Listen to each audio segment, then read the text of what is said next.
Hi, I'm Joe Scacciaferro, and this is On Location.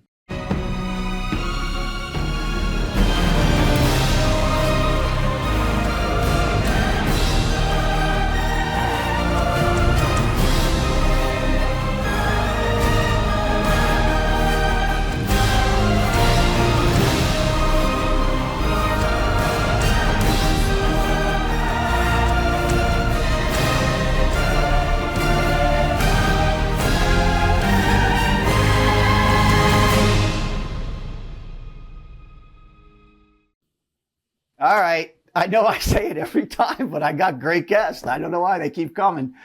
This next guest, I've known him since he was a very enthusiastic intern. That's kind of what brought us together, his enthusiasm. At the time, we were doing Giants program, New York Giants programming for both MSG and Fox. And he was very enthusiastic about the Giants. And apparently he still is. He is now he works as a digital ad ops specialist for WebMD, and he has several podcasts that he's hosting and co-hosting. So beyond that, you got to meet this guy. He is just awesome. And if you're a Dallas or a Philly fan, just turn it off and go look at some of the other On Locations, because he will not. Adam Costas, welcome, brother. Hey, thanks for having me, Joe. Obviously, we've known each other a long time, and I'm happy to be here. Cool. I'm very excited to have you on. I have a couple of questions about where you are and what you're doing. Podcasts amaze me, having lived way too long, that I saw a podcast when they first came up and went, who cares? And now it's like, broadcast? Who cares? They just dominated. Same with YouTube. So I'm going to talk a little bit about all of those things. But I want to start with, you left us as an intern in the sports world. And that was, hopefully you got something good out of it. Oh. And then let's talk about where your career went from the time you accumulated some knowledge from us during your tenure with us. Well, after I left you guys, I was kind of in limbo, not knowing where to go. So I took some odds and end jobs. But Albert, one of our co-interns, he happened to work at NBC. And one day I got some advice from somebody to say, hey, you know what? Maybe you should reach out to somebody in a field that you like and see if they can just get your name out there. Hey, who are you? In case they hire somebody, say, Albert, I remember your friend Adam, is he looking for a job? So I went to Albert. I said, hey, man, can I just see a facility? Can I just visit? Can I have lunch with you? Can I just meet your boss? And he was like, all right, send me your resume. So he sent me a resume. He's like, you got an interview. Don't even worry about coming to lunch. I got you an interview. So I was there. I went to an interview. It was a snowstorm. I said, listen, God, let me get there so I can at least interview and see what happens. And they gave me the job on the spot. Worked at NBC Universal in their sports division, cutting up baseball games. Let me tell you, you don't live until you've cut up a baseball game of 17 innings for the Oakland A's at 3 a.m. and you're sitting there trying to get a live broadcast on. You really earn your chops. And my hours were Friday to Monday, 5 p.m. to 3 a.m. every day. So social life be damned. So I cut my chops there, learned the ins and outs of the break structure of how TV works, like a join in progress, how a break structure is built out, how a show is built out. From there, I went on to Tennis Channel, where it kind of got my feet wet in what I'm doing now in the traffic department. Now, people say traffic, like, what is that, directing cars and stuff? No, it's actually, the traffic department is what puts your commercials and your advertisements on the air. So there I kind of, and I didn't even know Tennis Channel had a channel. So when they were like, I'm hiring me, I'm like, my parents were like, they have a channel? Like tennis has its own network? Like, I was like, yeah, it's real. It's legit. I looked it up. So there I built out breaks and had to put, tennis breaks together for different shows and, recon different sports. So it was interesting there because you don't really get to see that side of the business. I was always used to the on-air side. So for me, it was kind of new and a new experience and different hours. It was a 9 to 5 as opposed to a 5 to 3 a.m. job. From there, I kind of got back into what we were doing in broadcast entertainment with a company called Asia TV. They were an Indian Bollywood network that somehow was doing a Spanish sector of their movies. So they were dubbing all their movies in Spanish. I didn't know a lick of Spanish, but hey, they liked my background with the New York Giants and my video editing skills and things of that nature. So I was basically the liaison to the India team, where every content that was going through to get dubbed had to come through me. I had to give them the time code. I had to cut up the movies, make sure the audio was in sync with the actual people talking. So you don't want to see them talking. And, like the old movies where it's like, hey, man, I got you. And then, the dub keeps going over it. So that type of stuff had to go. And then so I loved it because I was cropping and transcoding and really learning almost the digital aspect of the business, because you had to transfer these up to India on a server. It wasn't just like, here you go. So that kind of got my feet wet again, but then they disbanded and went in a different direction. And I ended up at Sirius XM. How on earth did I end up at Sirius XM? I have no idea. I didn't even know they had commercials. Again, I went back into the traffic department, and I wasn't familiar with Sirius XM. I had regular radio. I listened to WFAN and the local sports channels. I didn't need Sirius XM. So here comes Sirius XM back in the traffic sector, and I'm doing 10 channels a day, filling out their content. Every channel has a different rule, so you can't put certain commercials here, have to read on-air talent here. It was so much encompassing and so many moving parts that was very, very, very interesting to be a part of. So obviously my career spanned back. I went back over to a different side of the thing. I went back to TV. A company called Premion. During the pandemic, they were letting some people go at Sirius XM. I happened to be one of the ones that was let go.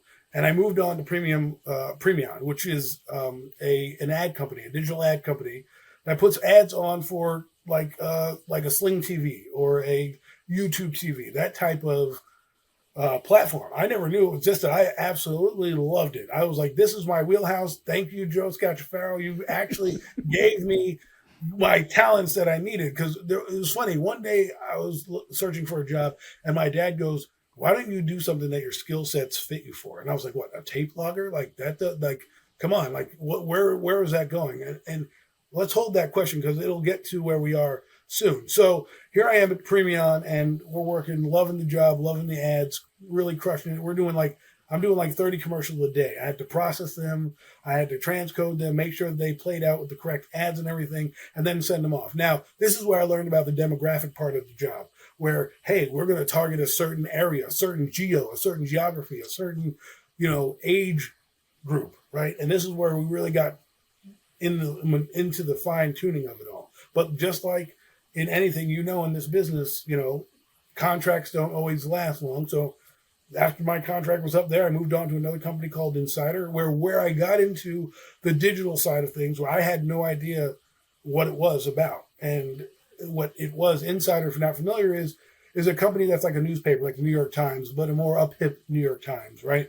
So they were now becoming more of a tech company, and they had their ad revenue team, and they, had a couple contracts open. So they brought me in, and I kind of helped build out their campaigns for their ads. And I learned the many different avenues to which digital brings you, from programmatic to, direct campaigns, DRC, how ads are bid on at certain aspects of, a bucket. So these ads go into a bucket, and they go to the highest bidder. So if someone bids $5 and the next ad has a bid in for $6, that ad's going to get played over the $5 ad.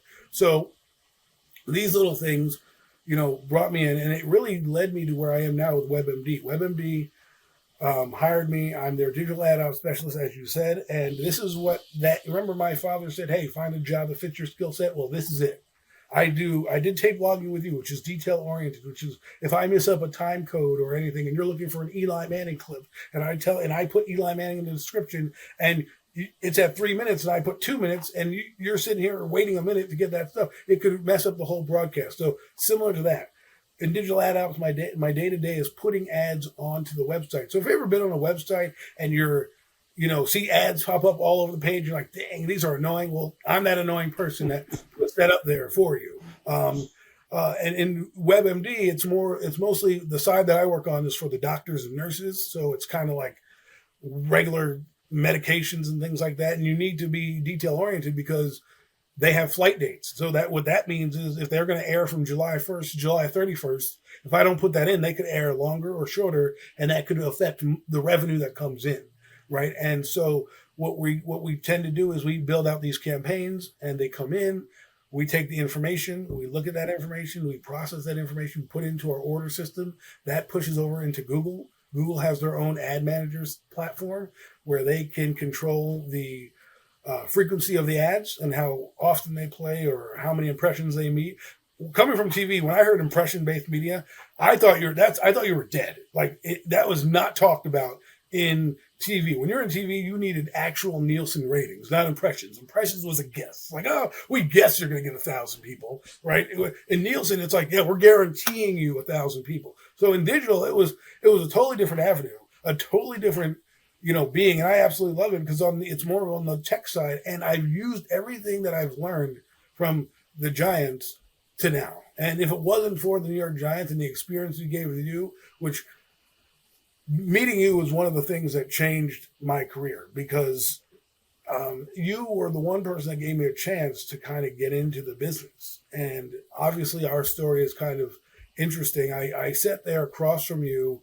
I don't even know how I got the job. I think I was doing a shoot at the Giant Stadium, and I met some guy, Ethan Medley. I don't know if he's still there.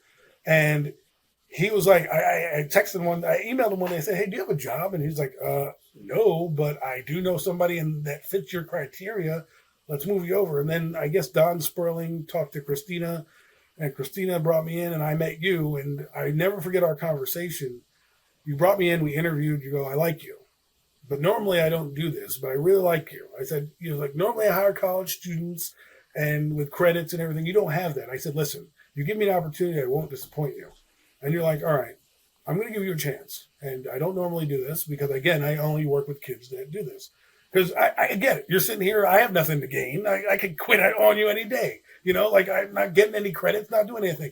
But here I am in the New York Giants facility sitting next to a guy who's about to give me an opportunity to show him that I belong in this business and give me an opportunity to get here. Before that, I worked with News 12 and a production company. So here we are now full circle. And those lessons that you taught me have brought me to where I am now.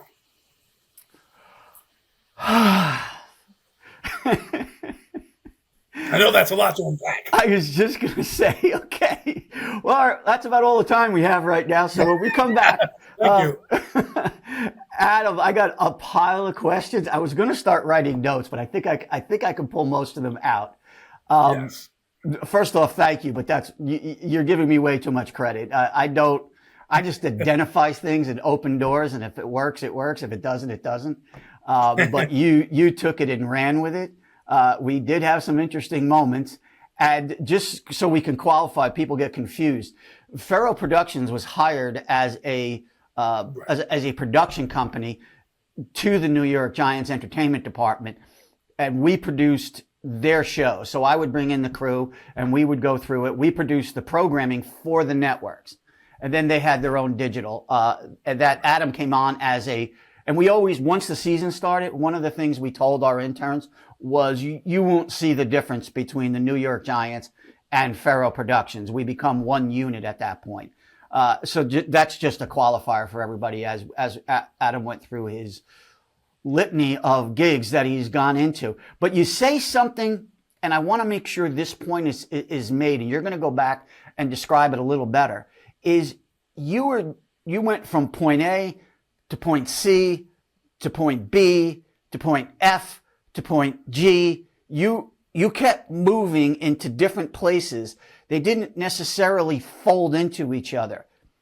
Two things that I know you had to do, and you're going to confirm this for me, is you just kept saying yes.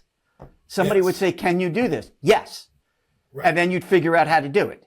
Exactly. Even if the job wasn't the job you always wanted, you were smart enough to know, I'm going to take this job for practical reasons, but I'm also going to take this job because I don't know who I'm going to meet and how I'm going to go. So let's go back to when you went to NBC. That was another one of those. That's a smart move. You call up a friend inside, and then you get to that point. How does that transition? How do you get in that interview? And sell yourself at that point? Well, it's funny that you say that because at that point I was a little bit removed from the Giants, right? This was 2013. The Giants was in 2009, so I hadn't had that same production crew skill, and what came in was because what I can get, the best advice I can give somebody is, if you know somebody that can help you, ask them. It doesn't hurt to ask. The worst they could say is no. I just asked Albert because I had a mentor kind of give me advice, and I was stuck in a rut, and I still had a passion for the business. But I don't know if I was like, well, maybe I can't get on air, but maybe I can do something else. And when he was there, he would tell me, like, I'm not on air. I just, this is the job that I do, the role that I do. I'm like, he's a tape, like a archivist, and he would archive different footages. And so when I went in and asked him, they're like, do you have any experience? And I said, sure. I can do this, yeah, great. Whatever you want. I'll run through a wall for you if you need me to. Oh, you want me to jump over hurdles? I'll do whatever it takes to get into the business. Because I knew that NBC, if I could get in the door there, was going to open up so many different avenues. Maybe not right away, but I knew that down the road it would, because, at the time in 2015, we were in a different age, right? We're past the age of high def, and now we're going into more of the content that we see now, right? It was just starting to blossom up. And so they just built their sporting department. They were behind everybody. NBC was behind Fox, behind ESPN. So they kind of built this little niche sporting station to kind of go over the Tour de France and those kind of sporting events that people watch, but you didn't have anywhere. They just started NBC Sports. So here I am coming in green behind the ears, not knowing, because remember, I worked with you on the production side, which is a lot of, it's not really, it's on air, but it's also striking sets and putting lighting up and doing all that. This is a live broadcast happening right there. We're instead of a tape broadcast, right? Where we would do tape stuff. This is live. You hit a button, you're going off the air. Like they're going to have to bring up another channel and put up that technical difficulty sign and all that crap if you hit one button wrong. So for me, I was just like, all right, well, it can't get any worse, and this is a great opportunity. And actually, I wasn't even in Albert's department. I worked in a totally different department. I worked in the broadcast operations field, which gave me an opportunity to kind of see the ins and outs of the business and use my skills to understand, okay, I understand what the numbers I'm looking at. I knew what time code was because of working with the Giants. I understood break structure because of working with the Giants. But having that opportunity to sit there and learn about the different techniques and how the whole programming system works, and they had a whole system built for their own channel. It was insane. But what I learned is being able to adapt to anything on the fly, because I went to NBC and then I go to a different company and they have a totally different system. Similar functions, totally different system. And those are the moments you have to grasp those, because we learn on the job. Most of this industry, and I'm saying all of entertainment and all of content development, creatives, you learn as you work. So something you take those skills and you obsolete the ones that you no longer need, or they changed, and then you move to the next step. And you mentioned a couple of times that you're original, and when you first came and we sat down through our interview, your interest was being on air. You wanted to do, that was your whole goal, was to become a sports commentator one way or another, which is a great, I mean, that's an aspiration and it's a great thing. But you did the most brilliant move, is you didn't stifle yourself when another opportunity arose. You kept your eye on the ball and kept thinking, okay, well, I'll do this, and then maybe that'll get me to that. And then I'll do this, and maybe that. And what happens to all of us, my whole interest, my life started out as I just wanted to be a black funk bass player. I had some shortcomings there that I couldn't change. Right. But I did get funk and I did get the bass part down. I just couldn't get the black part down. But that's what I aspired to be. And then doing that is when I start, we start gigging when you're young and you go to a club, and all of a sudden I got fascinated by sound, and I got fascinated by the guy in the back mixing a band. And I'm like a dog with a chewy toy, man. You show me something, throw it. I chase it. because I get really excited about it. And you've done a lot of the same. And I'm keeping my eye on the clock because I definitely want to touch on a big area, which is these podcasts. So you've kind of merged a lot of new tech, new positions that weren't even there in, when did you say you interned with us? 2008. There was no 2008. There wasn't. There wasn't where I'm sitting today at WebMD wasn't really there yet until the mid 2010s, right?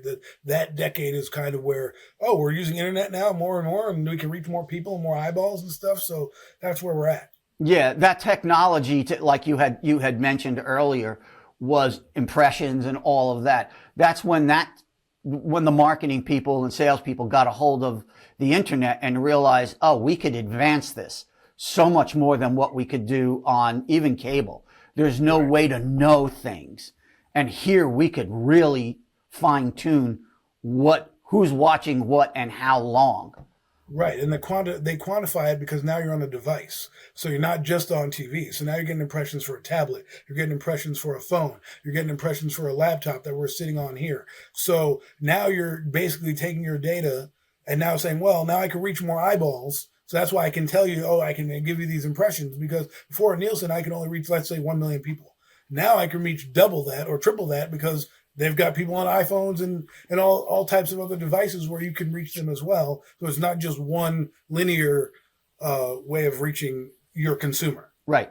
And that actually folds back to, I'm still heavily involved in production, both live and tape and events.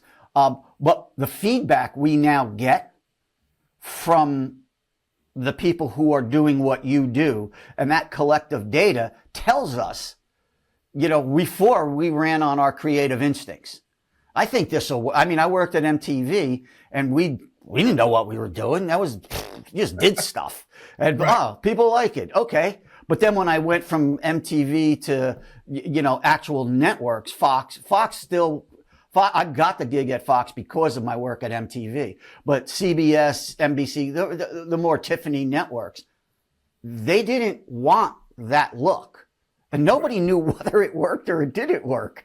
It was all, yeah, sure, no, that doesn't work. Or that's a great trick. Use that. But now I don't have, I'm told exactly what works and what doesn't.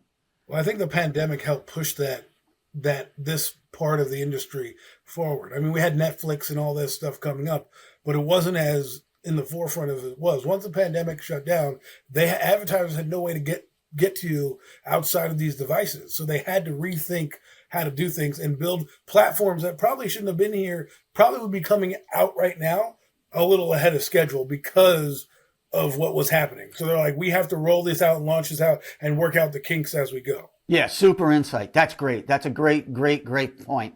Because 2020, as horrific as it was for humanity, it accelerated technology and our industry. You said it. We would have been here anyway, but we would have been here probably in the late 20s. Right. But exactly. It happened in 12 months. Right. And it happened. Right. Go ahead. I'm sorry.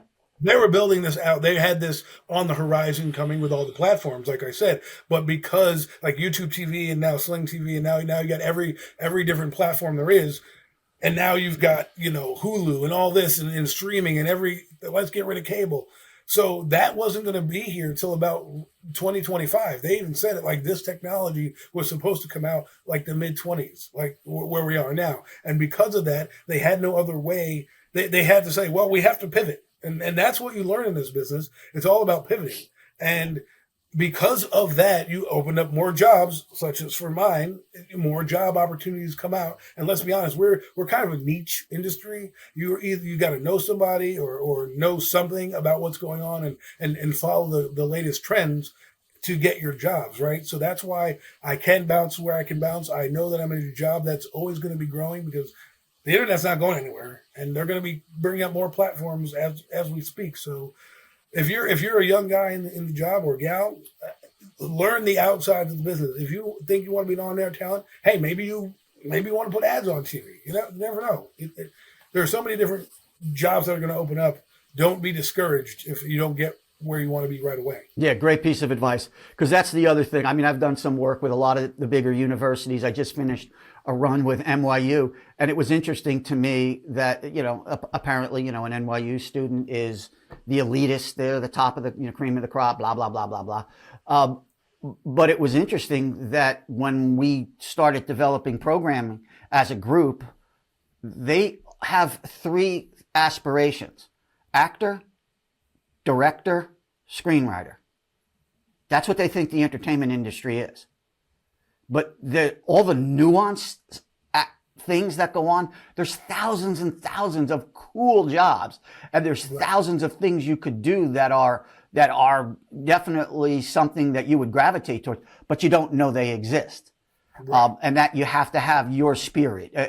I still look at Faro Productions as a pirate ship. Right. And I just bring on a bunch of renegade people who have a spirit. Yeah, exactly. Who have a spirit, but work together, and we just go out raiding villages. That's the only way to do this, is you have to have that. In other industries, they might call it a side hustle. In our industry, it's your main thing. Hustle is it. You have that thick skin too, because you're going to get no a lot. I mean, I got no at some big companies, and that doesn't deter you from your journey. You just have to keep looking, unearth every rock. That's what I do is look at every opportunity as a new opportunity to grow and build yourself. I mean, the reason why WebMD looked at me, they looked at my resume, I was like, wow, this guy's he's got a littered career of doing many different things. He could really help us, going forward. So, don't be discouraged if you're sitting there and you don't get, like, I got rejected from ESPN. I went to a college campus, and they were on there, and I got my resume there, and they brought me in for an interview, and they rejected me because I didn't mesh with them in the story, but it didn't discourage me from, no, it's like, all right, well, now I know what it takes to get here. I've been there. I can tell people that I sat in front of big wigs, and I saw Michael Kay walk by me and all this stuff, and it didn't work out, but here I am. I've made a successful transition into where I'm at now. Now, is it what I'm doing? No, but I keep that passion on the side with podcasting and just keeping a hobby that I love, watching sports. All right, let's transition to that. So, you called it a hobby, but they're not really hobbies. These are shows. These are straight up shows, and other people see them. That is broadcast. Right. And if you're good good with an audience that finds you, you explode. Right. And if you don't, that you just keep doing it. Right. 10 years ago, this wasn't an opportunity. Right. You couldn't do what you're doing. So before I distract you again, because we're closing on time here, let's talk about podcasting. So first off, give me the podcast that you're either hosting or co-hosting. Well, I have 3 of them that I work on currently right now. One's called Premium Takes. It's with three other guys. Well, it was with 3 other guys. One of our co-hosts passed away, so 2 other guys right now. And we talk about all the latest topics in sports mostly, and try to kind of, give you a couple of topics, but if there's a big topic like the NFL, we try to hit on that. Then there's one called The Real Deal NFC East Roundup. I'm not doing the name of this. I'm not really emphasizing the name. If my partner was here, he would definitely give a little bit more gusto with it. But that talks about the NFC East and those 4 teams specifically. And he actually brought me on board because he saw me in another podcast, and he was like, dude, you blew the doors off that show. I need you on. I need to have you help me do this. And I was honored. I was like, wow, somebody likes my craziness. Great. I'll join you. So, now I do one called The Hurry Up. And what I've learned in this YouTube space, which I've been on since 2008, when YouTube was a baby, I made videos. People would go back on my channel like, you made videos in 2011? You're so old. I'm like, I did that because I kept thinking of your advice. You have to break in somehow. And I just kept working at it. And here I am where I have 3 different shows. We have graphics. We have different things we talk about. I try to use some of the knowledge that you've given me on how to build things out and really get my message out there. And it all started because a friend of mine at NBC goes, you got to talk to this dude who loves sports. And this dude was like, you got to come on, man. You're a crazy loon. These guys are going to love you. And I went on a show one day, and you know me, went crazy about the Giants, some topic. I went off, and they were just all like, oh my God, who is this guy who we've never heard of just coming in, blowing the doors off our show? And it stemmed from there. I've met many different people. I've interacted with the enemy. I've been on the Eagles podcast and things like that, because people love my passion, because I just give it to them who I am. And what I've learned is that I love doing it. And it started out to me as an outlet of getting myself out there to just, I stopped YouTube for a while because people were fighting and saying negative stuff. I got back on because these guys were like, you got some knowledge, man. Maybe you should keep doing this. And I'm like, all right. So now I do it as like a gentleman's club. Like, I just go there and I need to talk sports, and here I am. So now I actually have shows built around what I know the best, and that's sports. And so I enjoy every minute of it. It's actual work to me. Like, you have to put down a production show. You have to be creative. What makes me stand out? Because a lot of these guys all do the same thing, right? All giant content, all this content. So now, if you're a big fish with the same fishes in there, how do you get seen? How is somebody going to pull you out of that fish tank and bring them home and put you in their space? Well, that's what Premium Takes came about, because we're like, listen, we need to separate ourselves from where these guys are. We know more than just the Giants, right? We know the entire NFL. We know the NBA. Let's bring a show and do that around our different personalities. We call ourselves the Four Horsemen of YouTube, which we talk about wrestling. We talk about UFC, and we just bring it all together. And at the end of the day, like, this is how crazy it is. I call these guys up during the week. I have this crazy idea. Do you think it's going to work? You know, this is what I was thinking about. I just heard this on the radio. And that's how creative juices flow, right? Because if you're not constantly working, even though you don't think it's working, you watching, ESPN and not agreeing with that guy, that's you working. That's you having a different opinion. How can you now parlay that onto your show where someone's going to see it and be like, man, I like your take. I didn't think of it that way. And that's how I think. How can I be different than everybody else? And that's what I took from you, because I remember sitting there in the Giants office as you walk by and you go, listen, man, you've got to separate yourself from, you need to bottle up that energy that you got on Sundays, running up and down the sideline like a lunatic with these cameras. How can you bottle that up? And I've found a way to do it. And now I've kind of found my niche. And like I told you before we did this, even if one person watches, that's one person more than I had before, right? So hopefully that person could be an exec somewhere and say, dang, man, this guy's got a great interpretation. Let's go. And also putting yourself on different platforms helps out too. Right. Staking straight to YouTube doesn't help. So I'm on Facebook. I got a Twitter. We have this Sparrow Productions where you can put things up and get content out there. So you never know who's going to watch. I mean, my YouTube channel got 6,000 views. I have 100 subscribers, but 6,000 views means somebody's watching. Yeah. So you just got to keep at it, and you got to love it. And that's what I do. I love it, and that's why I keep doing it. Great punctuation, because it is passion. You do what you want to do. Musicians have been saying this forever. I'll keep playing to the day I die. I don't care if anybody hears it.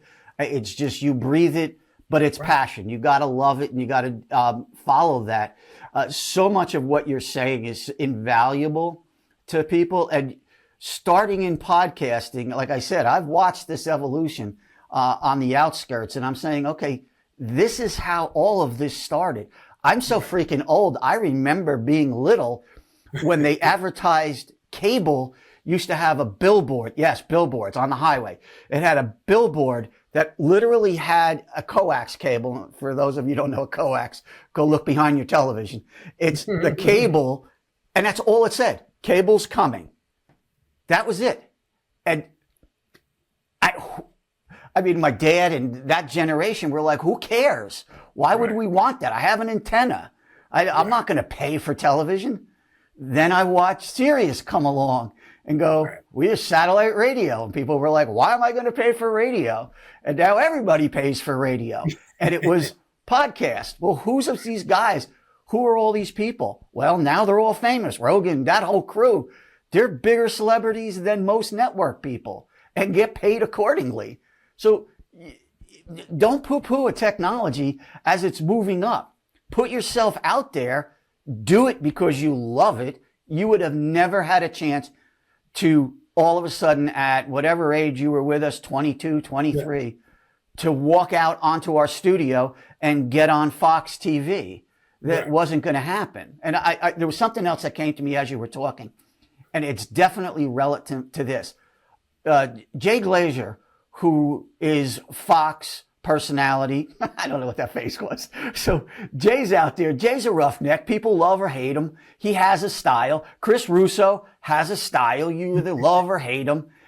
But those personalities are what moved Jay from doing what was the Giants Insider was a newspaper, and Jay was a writer. Right. Then Jay came. I saw all the writers, and I'm going to tell you this quick story. You may or may not know it.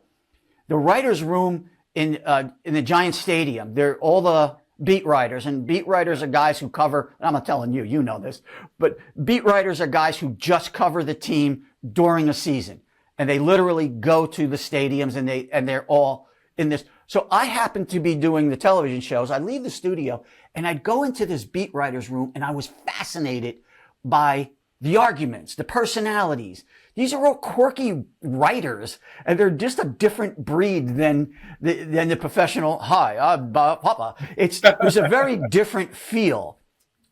And I looked at these personalities and I was like, these guys should be on television.